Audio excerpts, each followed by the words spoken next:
everyone, Charlene here. Before you die cut your next stamped image, try using the coordinating die to create a mask. Today I'll show you how to create a bold floral spotlight with bright ink blending, crisp black stamping, and a clean white card design. So let's go down to my desk and see what we're working with. I'm using the Summer Smiles stamps and dies today, but instead of using the die only to cut out the stamped image, I'm using it to create a mask. This is a great way to stretch coordinating dies and create a completely different look. This set has coordinating stencils, but I'm not going to use them today, so I'll set those aside.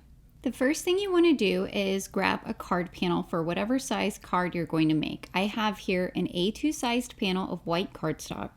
And now I am going to place my stamp on my panel to decide where I want the floral image to sit. I like having the floral turned slightly and going off the edge on the right. That gives the card movement and keeps the design from feeling too centered. I have a piece of masking paper along with the die that coordinates to the stamp. I'm going to be using the negative space. So the opening in the masking paper is going to become the area where I add my ink. So I'll place this die on my masking paper so that it coordinates with where I have the stamp on my panel. And then I can cut it out with my die cutting machine. This die creates a few inset pieces. I'm going to hang on to those for now. Then I'm going to look over here again at my stamp and make sure I have it lined up where I want it to go on my card panel. Once I get my stamp back in place, I'll get my masking paper and peel off just a portion of the backing. I'm not going to peel off all the backing because then it will be difficult to manage. I'm only going to peel off a small portion.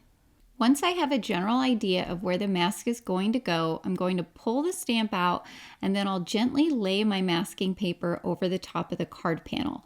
I'll adhere the portion where I remove the release paper and then remove the rest of the release paper. I'm going to go really slow laying down this mask. You definitely want to take your time when you're placing a mask like this. You can gently lift and adjust the masking paper if you need to, which is really helpful.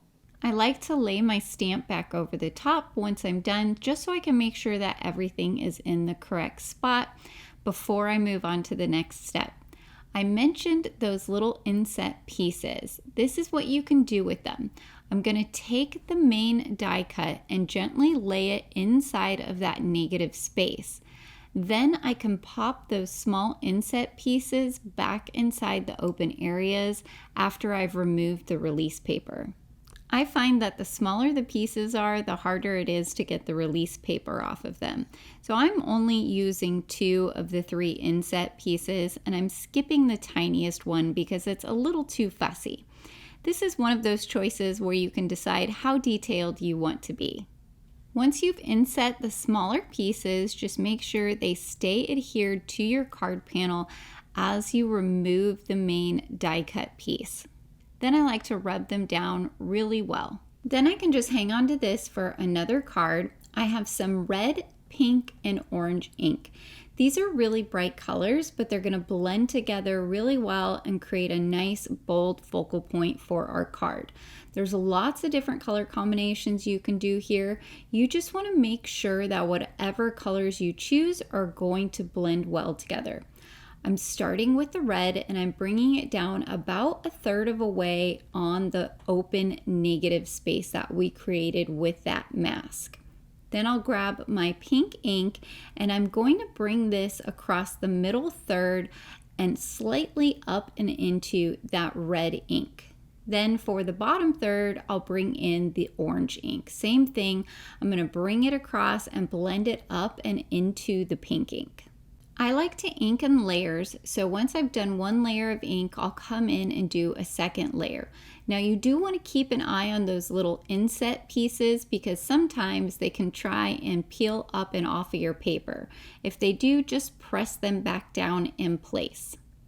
I finished with the second layer of the colors. I'm also bringing in a little bit of the red ink from the bottom, and this is going to help to create bookends on our color scheme.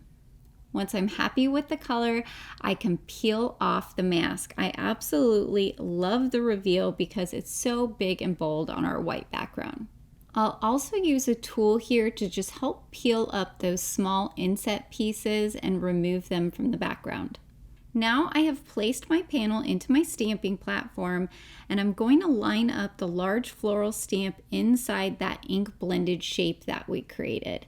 You want to make sure it's nice and centered in there. I'm stamping this out in black pigment ink. Black pigment ink is going to give me a crisp outline over the bright color. And because the blending inks we used are water-based, the pigment ink should sit nicely on top without bleeding into the color. You could also heat emboss this image, but you do want to make sure that your panel is completely dry first. I'm going to apply good, solid, even pressure over the entirety of the stamp so I can make sure that pigment ink transfers well onto the ink blending. So I'll lift this up and you can see it looks beautiful. I am going to stamp this a second time so I can make sure that black is really nice and crisp up against our color background. I don't think the camera does justice to what a pretty color combination this red, pink, and orange is.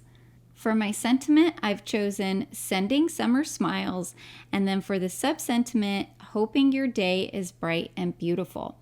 I'm stamping these out in that same black pigment ink onto some white cardstock. That white cardstock is going to create contrast with our bold ink blended image. Because our floral is bold, I'm keeping the rest of the card clean, and I'm going to trim the panel with a rectangle die so I can have a nice white border around the finished card. That white space helps the bright floral feel modern and polished instead of overwhelming. This is the second from largest rectangle die, and I'm going to hold it in place here with some Low-Tack tape so that way it doesn't shift when I run it through my die cutting machine. Now I'm going to flip that panel over and add some foam tape to the back. This is going to increase the dimension on our card panel. I'm peeling the release tape down about halfway and then flipping that panel over onto a new A2 sized card panel. That's going to allow me to shift my panel as much as I need to on the side that still has the release paper before I lay it down and the sticky portion adheres to the panel. Once I'm happy, I can go ahead and press down on that top portion, then flip the whole piece over and easily pull off the rest of the release tape. Once that's off, then I can just gently lay down the card panel over the exposed foam tape, and it'll be nice and straight, and we'll have that beautiful border going around our panel. I'm going to add glue here to the back of that portion and adhere it to an A2 sized card base. And then I've added some foam squares here to the back of the two sentiments. Let's talk about sentiment placement. I have a grid transparency here so that you can visually see where the center of the card is. Two good spots to put a sentiment is on one of the third lines. So you have the top third and then you have the bottom third. I like to use the bottom third. I feel like that spot is balanced and allows the sentiment to sit across your design without covering up too much of your focal image. So I'll place my Sending Summer Smiles along that bottom third line. It's about 1 3/4 inches up from the bottom of the card.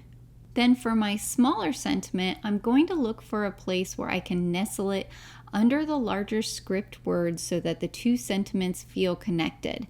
So you can see those small little divot areas, they would work well nestled under the areas of the large sentiment that are hanging down. So under those two S's. I'm adding pink and orange gems in small triangle groupings on either side of the sentiment. That adds sparkle and helps balance the focal point without taking attention away from the floral. And we're done. What I love about this technique is how easy it is to get a big punch of color while still keeping the card clean and polished. By using the coordinating die to create a negative mask, you can blend color exactly where you want it, stamp the detail on top, and turn a simple floral image into a bold focal point. I hope that you all picked up some tips and tricks today. Please be sure to like and subscribe as well as hit the notification bell so that you'll know about future videos here on the Honeybee Stamps YouTube channel. Thank you so much for watching and have a great day.